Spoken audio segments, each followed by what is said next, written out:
Apa sih itu memori? Kita ketahui secara umum bahwa memori merupakan penyimpanan data, di mana terdapat dua jenis memori, yaitu memori internal dan memori eksternal. Memori internal merupakan penyimpanan data bagian dalam pada perangkat keras, contohnya seperti RAM dan ROM. Sedangkan memori eksternal merupakan penyimpanan luar pada perangkat keras, contohnya CD dan hard disk.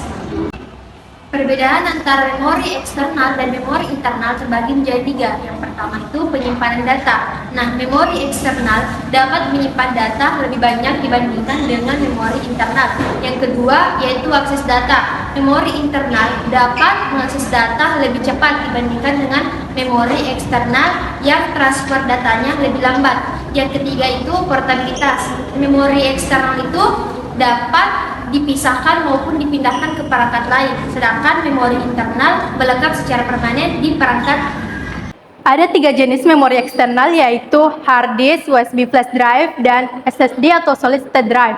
Apa itu hard disk? Hard disk digunakan untuk menyimpan data besar seperti gambar, video, dan file-file yang memiliki kapasitas besar. USB flash drive terkenal karena kecil dan mudah dibawa kemana-mana serta dapat digunakan untuk menyimpan data kecil dan cocok untuk di berbagai perangkat. Solid state drive atau SSD menggunakan memori chip non-flash yang digunakan untuk menyimpan data serta memiliki kecepatan transfer yang cepat dan tahan terhadap benturan. Ada dua jenis memori internal, yaitu RAM dan ROM. RAM atau memori yang memiliki kecepatan tinggi yang digunakan untuk menyimpan data sementara dan berperan untuk menjalankan program dan tugas multitasking. ROM atau read only memory. ROM atau read only memory, memori yang berisi kode atau data penting yang tidak dapat diubah dan digunakan saat perangkat pertama kali dinyalakan.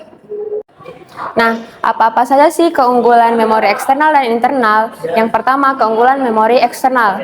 Nah, dia itu memiliki kapasitas penyimpanan lebih besar, portabilitas, dan kemudahan penggunaan. Dan yang terakhir, dia itu mudah dipindahkan ke perangkat lain. Kelemahan memori eksternal, dia ketergantungan sumber listrik eksternal. Yang kedua, dia dalam transfer data lebih lambat. Keunggulan dan kelemahan memori internal. Yang pertama, kelebihannya yaitu dia integrasi dalam perangkat. Yang kedua, dalam mentransfer data dia lebih tinggi. Yang ketiga, dia tidak memerlukan daya tambahan. Nah, kelemahan memori internal yaitu yang pertama, dia kapasitasnya lebih kecil. Yang kedua, dia tidak mudah dipindahkan ke perangkat lain. Kesimpulan, memori eksternal dan internal ada dua jenis memori yang digunakan dalam dunia teknologi. Memori internal terletak dalam program dan digunakan untuk menyimpan data dan program yang sedang berjalan. Sementara itu, memori eksternal digunakan untuk menyimpan data secara eksternal dan contohnya itu seperti kartu memori dan hard disk eksternal. Kedua jenis memori ini digunakan untuk memastikan kinerja dan kapasitas penyimpanan yang optimal dalam perangkat teknologi.